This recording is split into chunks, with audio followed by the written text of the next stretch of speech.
So many noise is coming out from Old Trafford about Ruben Amorim after yesterday's loss against Wolves. A lot of people are now, trying to see if this man can continue with this job. Check it. A man that has, coached 22 Premier League games, and also he has lost 11 Premier League, then drawing 5 and winning 6 only in 22 Premier League games. I don't see that happening. What's your take on that? Well, I think if Amorim was not in the Europa League quarterfinal, semi-final, I think the whole atmosphere would have been different for him.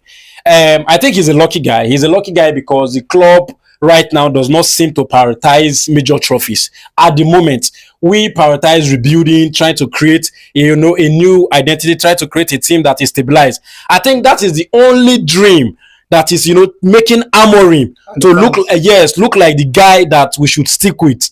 Ordinarily, if we want to subject it to results, I think Ruben Amorim has been below par. I mean, there was this statistics that we saw before the whole thing. He was, when he assumed the managerial role, he was 13 points above Wolves. That was where his predecessors, left the job for him. 13 points above Wolves. Now he's what? Same points with Wolves. Wolves even above him now. And then what's it called again? He was 4 points away from top 4. Yes, top 4. And then now his top 4 is, top 10 is even away from something that we are looking at. And the most ridiculous part, he's 2 points away from 17th. I know Amorim. Amorim is somebody who, from the first interviews he gave and all of that, you could see that he's self-critical. He's somebody who is heavy on criticizing himself. In fact, he was so heavily criticizing the team and himself when he said that they were the worst version of Manchester United in United history. So I think him by himself, he gets it, and I equally admit that he's very lucky, because ordinarily we have no right whatsoever to have any faith in a manager that cannot string back-to-back wins. You cannot win back-to-back wins at home. You have only won 2 wins at your home in 14 trial. You've played 14 matches at home and you've only won 2. That's a ridiculous return. You understand? But I kind of feel like, because the way Ten Hag left, it was as if the season was, already going to be abysmal. Amorim coming inside and all he has done to, further give us bad result didn't seem like a tragedy because of where Ten Hag left it. Ten Hag didn't leave it too bad together with Rude, but everything was not just at a good state. When Ruben 2 came, Amorim didn't do right, and all of them just aggregated the whole feeling of the fans. Now we are not feeling very okay. At the same time, we don't know how to criticize Amorim, because it feels like if you're criticizing Amorim, you're impatient. And if it feels like if you're letting the results go by, we are complacent. And it kind of feels like we are the fans, we are kind of, hypocritical. We didn't even let Oli have this type of chance. Oli had every reason to get this chance. He did well for a season and a half before the bad season. And the bad season was him being 5th. Was him being 5th, and we started to call for his head. Now Ruben has come in, and then all we are clamoring for is that, okay, we fired a lot of managers. Now Ruben is coming in. We know he's not doing very right. Let us stick to what he has told us by saying he wants to give us an identity. I think that's just the only dream he's selling to us right now, that is buying him away from the whole criticism. Yes, because ordinarily, I don't think there's any club in the world, be you at the bottom half or at the top half, that's going to let a manager lose 11 matches of 22 trials, and then they just let it slide like that. Amorim is currently very lucky. I think he should be thanking his stars for coming at this period and then not having the sack as something that we can go for. All right, don't you think it's because of the change of identity, change of formation, tactical formation and everything that made him drove out Rashford? Though, yes, Rashford has his own issues by not being able to impact games, not being able to give 100% on the pitch. Yeah. But don't you think it's because of the tactical change, the formation change that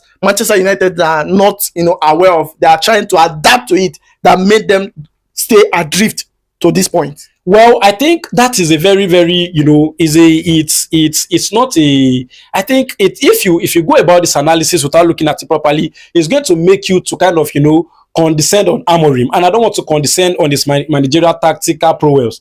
If you look at Amorim, Amorim came into a squad that has, that is 4 points away from being top four. That means they are not as bad as the results that Ten Hag was getting with them. And if you go back the season before, Ten Hag had, I think, close to 50 injury situations last season, and he managed to finish 8th. Is that not so? And you come down to Ruben now. Ruben has been worse than Ten Hag. And all Ruben is saying is he is trying to change the identity, and some players does not fit the identity. Is Ruben trying to tell us that he is dependent on specific type of players? What is the chances of Ruben going to the market and getting all the prototype that he needs? It's not possible to fix the entire problem in a window. That means there are still some old players that will remain, and you have to do with them. If those ones are not giving you results now, what is the hope that you can still use them to get results next season, even when you bring the new ones? How are you going to merge them together when you have over 6 months and you didn't do nothing with the ones you have? It kind of, that's why I said I don't want to, it's a two-way thing. If you say too much, it feels like you're dragging the manager, and if you don't say it properly, it feels like you just want to criticize him. You get, that's why I feel like, Amorim is currently a very lucky guy. He's very lucky because you have a very good squad. I mean, I look at the defense, and then you look at Bournemouth's defense, you look at the midfield, you look at Bournemouth's midfield, even Aston Villa too. Do you want to tell me they are better than us? You have Ugarte, you have Bruno, you have Casemiro, you have Mason Mount. Okay, Mason Mount is an outlier, he's not always available. You have what's it called, the Kobe Mino. He has used Kobe Mino for quite some time. You get it, and then the attack too. Amorim can say, he has players that were injured, but even before Amar's injury, the results were not as good. You get it, they were not as good. So that means, when next season is going to be very, very heavy on him. I'm pretty sure of that, because even this season, the reason why we are shying away from, criticizing him heavily is Europa League. Europa League kind of presents him an umbrella that is still showing him. Yes, fans cannot question it because it feels like, okay, we're having a bad season, but if we win the Europa League, we'll go to Europe, kind of give us like a sense of hope. But if you take that hope away and you keep Amorim down, I promise even those that are shouting, be patient, will not be patient. It takes a whole lot to be patient. You get it? That's why you have to give credit to the Arsenal board for, sticking with Arteta. He had 2 years of barbaric performance, and yet they felt like he was the guy who was going to change the identity. And kudos to them, even though they've not won anything, but you could see that there's progress. And the fact that they've even gone back to back Champions League quarterfinal, and they are now in the semis, and they have finished twice in this thing. I think it kind of gives Man United board some sense of commitment to Amorim and say, okay, this is a young guy, he understands the modern game, he has done it at Sporting, let's give him a try, let's give him one window, sign this player for him, and then see what he can do. But I promise you, Amorim is going to take a lot of stick, even for the slightest mistake next season. Amorim must not, I promise you, if Amorim loses 1 in his first 5 games. But let's talk about what is going on between him and players. Where you said that he might not, want to use the players he met at the club to do his job and everything. And obviously, he cannot get all the players he needed. Yes. Maybe 1 window or 2 windows, or even 3 windows. Exactly. So does it mean that if a coach comes in a club and maybe he meets a certain type of player, he cannot be able to impact them, tell them what to do, instruct them on what to do, try and change their mentality and, figure things out and do miracle with them. Exactly. I think a coach should come inside the club and be able to do something, start something in the club, even without signing a player first. Let the club know that this is your identity with this club. Then if you can get 5 or 6 of players you need, everything will move on. Exactly. Well, I don't think he was able to do it. That's why Manchester United got a lot of bad results. Casemiro, not Casemiro, like a lot of midfielders not doing well. They're not adapting in those 3-4-3 system or whatever they call it. But let's talk about management, how he has managed Rashford and the rest, and go when you don't send out like Anthony on them. Do you feel any concerns about how he has managed them? Because I feel like if they are available now, I think they must have changed, helped in changing the narrative or the losses, even though changing it from loss to draw, it could be possible. I've been very, very open about my this thing about saying Amorim is not diplomatic with the way he treated the players that left.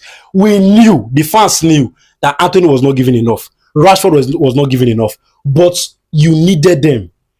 Sometimes the ship might not be stable, you understand? But you need some patchy things to keep the ship you just sail it to the dry land and then do what you have to do, you understand? But right now, you decided to just take all of them away and then sunk the entire ship, which is very bad. He admitted in one interview that he made a mistake. That he has made more mistakes than the players on the pitch. Exactly. Imagine a manager admitting that he has made more mistakes than the player on the pitch. Yeah. So the blame should not only go to the players, that the blame should practically come to him because he has made more mistakes. Exactly. And to be honest, I think Amorim might, there's a 50-50 chance that he's going to get his playing style, but how will his playing style transform into result next season is something I'm still trying to get. You know why? Now, he has trained these guys for 4 months. Is that not so? But December, I will not call December because December is very busy. You don't have time to train. He came November, so I'll take December, so I'll say 4 months. This is April already, so I'll say 4 months. And yet, we are still not creating chances. We are not creating chances. Clear-cut chances. So if we are not creating clear-cut chances in 4 months, we have decided to leave results. We said build, train, let the players understand what you want to do. If we are not, we even gave you Dorgu, who is an out-and-out left full back. You understand? And then we even know the likes of Dalot who can play because he's not a good right back. So right wing back kind of suits what the type of player Dalot is. And yet you're not getting anything. We are not creating enough chances. How are we sure that if he gets his players, it's a 50-50 thing. Will Amorim get results aside performance? It's really difficult. And I think that if I was Amorim and I was going to the transfer market, I'm going to prioritize finished products. You don't get it? Finished. You see, Hojlund is not a finished product. Dorgu is not a finished product. Ziggy is obviously not a finished product. You need players who are confident in themselves, who can weather the storm, who has proven to have done this, exactly countless times, just like what Conte did when he went back to Inter. He looked at the likes of Ashley Young, the likes of Eriksen, a lot of players, and he won the league immediately. Exactly. So they know the pros and cons of the game. When you bring the likes of Osimhen in your attack, you don't need to be telling Osimhen where to stay, how to shoot, how to position. He knows these things. So you bring somebody who are finished goods because right now nobody's going to be patient with you. Dorgu is an example of how bad a signing can be. Dorgu is 20. Why do we need him? Somebody said Ariamas was in the bench and then he went to buy Dorgu and that guy has a point. If Amas is as good as this, why did you buy Dorgu? Amas can do it. And if he wants to go to the market, he should know already that there is no time for patience again. You can say the fans are not patient with Dorgu. Manchester United is not that club. Players like Dorgu, players like Hojlund, players like Ziggy, a lot of them are victim of the kind of caliber of players that Man United fans want to see. They are not, the window for them to grow is not given to them. So, and it's not the fans, it's not our fault because we are used to winning. We know where we are coming from. We cannot start to, forget how we used to be just to accommodate the present state. No, that is why the likes of Hojlund and Co are missing out on the time for them to develop. So I hope that Amorim understands. You understand that finished product is the way to go. Don't go and sign players who you feel you want to develop. There is no that time. He has already said it, and a lot of managers know it. Even Guardiola say it.